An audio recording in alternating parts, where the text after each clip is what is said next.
Pikmin 3. I've been excited to get to this one.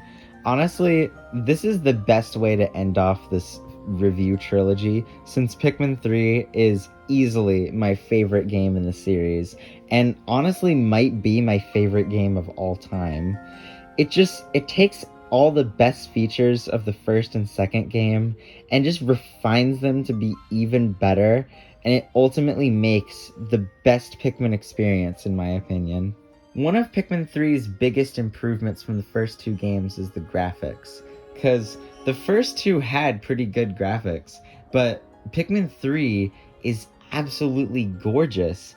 And honestly, like some of the areas in the game, they look real just from how detailed and beautiful all the plants and just the water textures and just like so much about the environments. It I am in awe with the graphics of this game. It's hard to even like explain. Like I'm stuttering over here.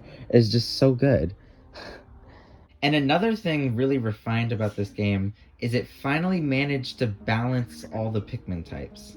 Pikmin 1 had red and blue being a lot more useful than the yellows, and Pikmin 2 just had purple being the best at everything.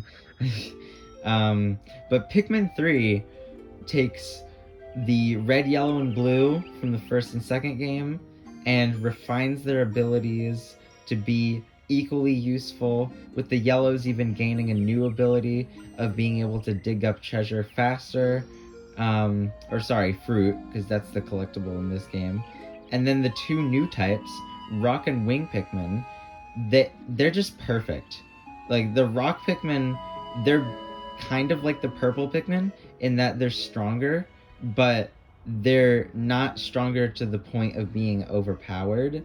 And it's like they're only stronger when you throw them. If they're just like regular, like you charge them on the ground, then they're not that strong. And also they can't like latch on to anything. They just like bounce off of stuff, unlike the other types. And so it serves as a good balance because it's more of like a risk and reward, because you throw rock Pikmin at stuff and it's like it'll pack a punch, but it'll also send them flying back. And so you can't attack as consistently as with something like the reds. And so it serves as a really nice way of balancing their abilities, and I find myself actually using the reds since the rocks aren't useful for every situation.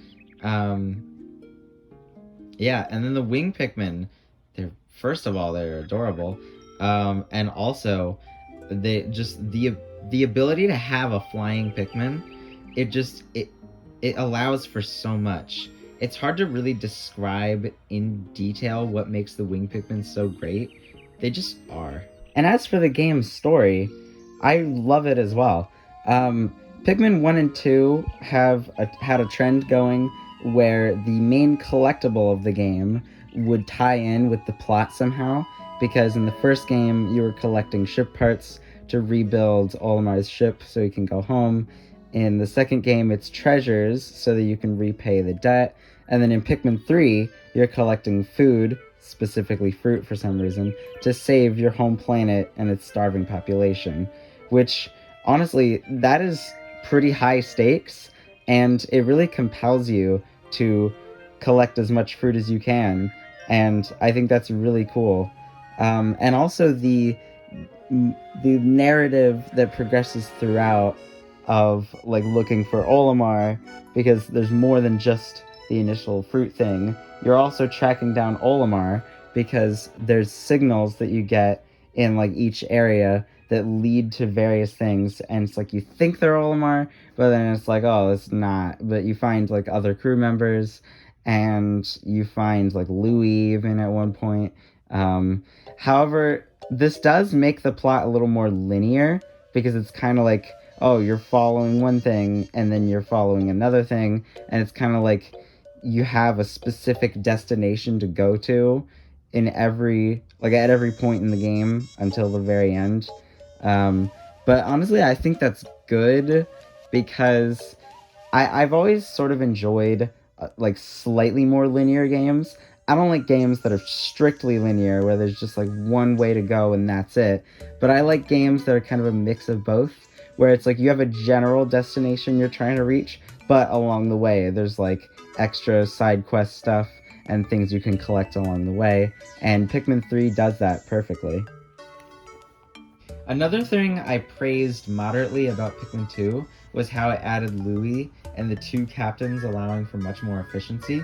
But Pikmin 3, refining things again, cranks the captain amount up to 3 and allows you to not only throw them up to higher platforms, which allows for tons more puzzle potential, but also the Go Here feature allows you to have other captains doing stuff on their own while you're controlling a different captain, which allows for so much more efficiency and tons of speedrunning potential, since you're able to have characters go wherever you need all on their own. And it's just the captains are so great, and like their personalities as well, just like as characters, even beyond just the gameplay. They're really cool, and I love their designs, and they're just like their dialogue is even like pretty funny sometimes. Yeah. However, no game is without its flaws, and even though Pikmin 3 is my favorite in the series, it's far from perfect. First of all, the game is easily the easiest in the series, because Pikmin 1 and 2 are pretty difficult. Like, even now, after playing them numerous times, I still struggle with them a little bit, but Pikmin 3 is just really easy to just kind of breeze through anytime I want. And I do kind of like that it's more relaxing compared to the other two, but I do think that having a good challenge every now and then would be appreciated. And unfortunately, that is not in the initial Pikmin 3. However, the port on Switch, Pikmin 3 Deluxe, it does remedy this issue, kind of, by adding an ultra spicy difficulty, which basically makes the game harder by giving enemies more HP and also limiting you to only having 60 Pikmin instead of 100 out on the field. And those are interesting, and it definitely makes the game a good bit harder. But I feel like even with those added on difficulties, the game is still easier than the other two. And so maybe if the ultra spicy mode went a little further with the difficulty, I think that would be cool. But what they did is still pretty good.